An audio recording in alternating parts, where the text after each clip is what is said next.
Okay, let's unpack this. Imagine finding out that the nail-biting penalty kick you just watched, wasn't actually an athletic competition at all. Right, like it was actually just a highly choreographed financial transaction. Exactly.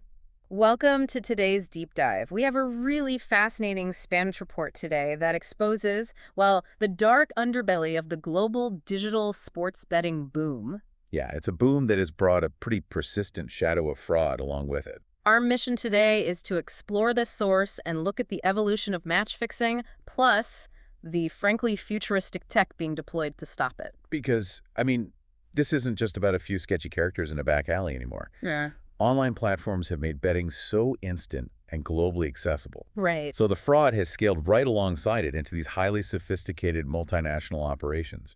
But, okay, what really blew my mind in this report is how the crime itself has actually changed. I mean, to understand the tech solution, we really need to get how they're operating now. Oh, absolutely. They aren't just paying a goalie $1 million to throw a whole championship match anymore. No, it's hyper-specific now. They target these tiny micro-events, like a deliberate yellow card at minute 32, Yeah. or just a random foul. A single corner kick, even. Yeah. What's fascinating here is that the crime is entirely compartmentalized now. Right. The focus is strictly on the smallest possible action that can be wagered on in either regulated or clandestine markets. Let me push back on that a little bit, though. I guess, think of it like rigging a single prop on stage rather than rewriting the whole play. That's a great way to put it, yeah. But if we are just talking about, a midfielder faking a trip in the second quarter, why is that such a massive legal issue? It doesn't actually change who wins or loses the game. You'd think so, sure. Yeah. But the sheer volume of leverage these syndicates get on those microbets is just staggering. It operates almost exactly like insider trading. Oh, wow. Okay, how so? Well, instead of knowing a tech stock is going to drop before the market opens, you know exactly when a player is going to, say, pretend to tie his shoe. Right, and they act on that. Exactly. The syndicates place massive coordinated bets across dozens of markets right before it happens. So that single fake trip pays out millions globally, and then, I assume, they have to clean that cash, right? Precisely. And that's where the severe legal consequences come down. It basically rests on three pillars. First, you have the sports corruption itself, bribing the athlete. Then there's the fraud against the sports books, I'm guessing, like deceiving the everyday bettors who are playing fair. Yeah, exactly. And finally, the money laundering. They use these obscure micro-events in low-tier sports leagues as this giant washing machine for illicit profits. That is just wild. So if these crimes are so small and specific, how do authorities ever catch them before the money just vanishes? Well, the laws punish the crime after the fact, Yeah. but they really aren't enough to catch it in real time. Human referees are never going to spot a pre-planned throw-in on the field. So you have to stop watching the field and start watching the money. Exactly. But human regulators can't possibly watch millions of microtransactions globally either. So authorities are stepping in with a technological shield. And here's where it gets really interesting. They're using artificial intelligence, right? Yes, AI steps in to monitor everything.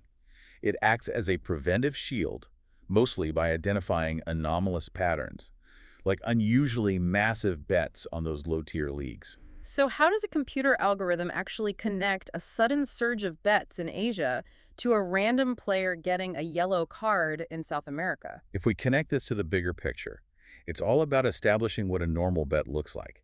They use machine learning to digest mountains of historical data to set a baseline. So it learns exactly how much money usually moves on, say, a third division match in Argentina and where it comes from. Right, so the AI knows the healthy baseline.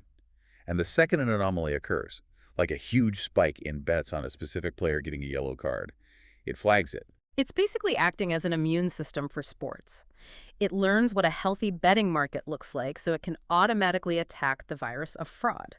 That is exactly it. The AI acts as the rapid immune response to freeze the transaction, and then the law provides the actual punishment.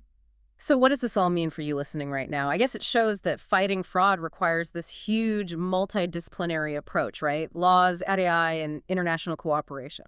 Absolutely, because if you've ever put $10 on a game using an app, you're in the exact ecosystem these syndicates manipulate.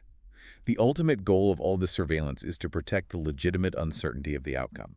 Because without that uncertainty, sports are just scripted reality TV. But that actually brings up a crazy paradox. Oh, What's that? Well, we're training these AI models on incredibly deep, granular game data, right?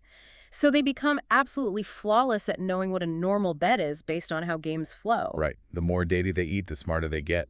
So if the machine gets smart enough to perfectly model every possible variable in a match, could it eventually become perfect at predicting the exact outcome of the game itself? Wow. Yeah, it is a real possibility. We're essentially building this hyper-predictive oracle to save the unpredictability of sports. Which, ironically, might destroy the very uncertainty we were trying to protect.